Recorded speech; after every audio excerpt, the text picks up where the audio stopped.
السلطات الكل داخله بعضها ونهار كامل وهي تتضرب لين جاي قيس سعيد لمهم عنده الكل نهار 25 جويلية. مرحبا بكم، معكم شادي ميمونة. رجعت لكم بعد غياب في حلقة جديدة من سيري بالسياسة مع باج الواو تونس. حلقة باش تشوفوا فيها مفهوم الفصل بين السلطات وعلاش الفصل هذا، ونشوفوه بأشكال الزوز في النظام الرئاسي والنظام البرلماني. ويعني الدرا قيسون طبق لنا المبدأ هذا. الفصل بين السلطات معناها نشدوا نقسموا السلطات الثلاثة بتاع الدولة اللي هي التشريع والتنفيذ والقضاء على ثلاثة هيئات مستقلة كل واحدة على الأخرى. من الأخر عبارة على أبوك راجل الدار بكلمته يقول لكم شنو يلزم تعمل ويمشي على روحه، وأمك هي اللي تتلهم في الدار من داخل، وواحد من أخواتك كيف تظلم يمشي يشكي لعزيزتك. أول ما ظهر المبدأ هذا مع أفلاطون ومن بعده أرسطو، ومن بعد عاود ظهر مع مونتسكيو في أول عصر التنوير وقت اللي كان النظام الملكي الاستبدادي مسيطر على البلاد. وحط مونتسكيو المبدأ على أساس صحيح في كتابه وروح القوانين.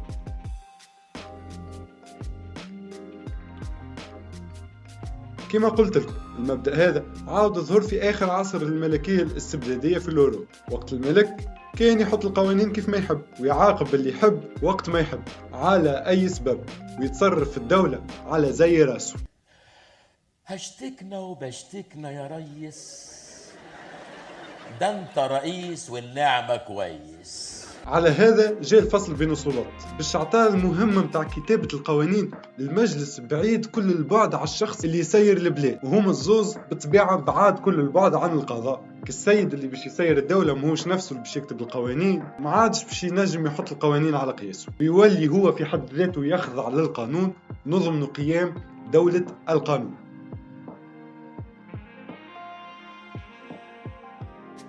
النظام الرئاسي هو النظام اللي يكون فيه الفصل بين السلطات فصل جامد، اللي معناها كل سلطة تبدأ مسكرة على الأخرى وما تتدخلش بالكل في خدمة السلطة الأخرى. عبارة على عائلة تقليدية، الراجل هو اللي يخدم ويجيب الفلوس، والمرأة تتلهي بالدار وتربي الصغار، وحد لا عنده الحق يتدخل في الآخر، الراجل راجل والمرأة مرأة. كل واحد يخلي باله من غليبه. يكون الرئيس لهنا منتخب ديريكت من الشعب، وهو اللي يحط الحكومة وينحاها وقت ما يحب، ويسير البلاد من غير ما يتدخل البرلمان. يكون البرلمان منتخب من الشعب وهو المسؤول الوحيد على حطان القوانين. معناها الرئيس والحكومة ما عندهمش الحق يقترحوا مشاريع قوانين وما ينجموش ياخذوا مراسيم أصلا.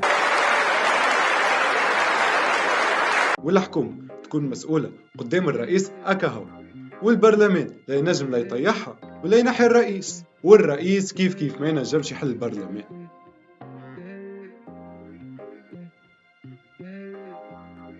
النظام البرلماني يكون فيه الفصل بين السلطات مرن، معناها صحيح فما فصل اما فما تعاون زاده بين السلطات. نجم نشبهوهم بعائله، المراه تعمل ضربات باش تدخل الفلوس والراجل هاكا ساعات يتلهي بقضيه الدار. البرلمان لهنا ينتخبوا الشعب، اما الرئيس ينتخبوا البرلمان، والحكومه يحطها البرلمان ويحاسبها البرلمان، ويلزم البرلمان يوافق على طريقة تسيير البلاد. من الأخر الحكومة متعين إبرة في خيط كان ما البرلمان يوافق له، وفي الأغلب رئيس الجمهورية لا يبل لا يعلى هنا. ونلقاو لهنا الحكومة تتدخل ساعات في خدمة البرلمان وتقترح مشاريع القانون، وساعات تلقى وزراء ونواب في نفس الوقت، وينجم الرئيس يحل البرلمان بالطبيعة. وكيف البرلمان ينزل على الحكومة لهنا ببرشا وسائل وبرشا حاجات، كيما الأسئلة الكتابية، الأسئلة الشفهية، الاستجواب، ولائحة اللوم اللي نجم يوصل يطيح بها الحكومة.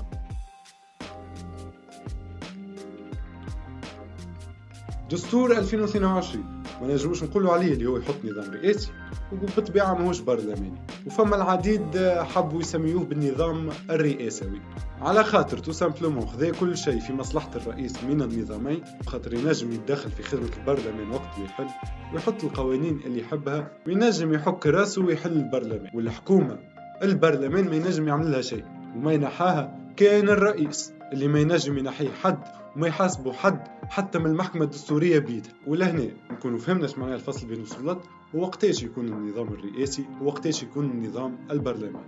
وانتي انا هو النظام اللي تشوفه يمشي مع البلاد؟ حط لنا رايك في كومنتير غلوطة، ما تنساش عادك الفولو واللايك، تابعوا معنا الحلقات الجايين باش تفهموا بالسياسة اللي صاير في البلاد. ملتقى.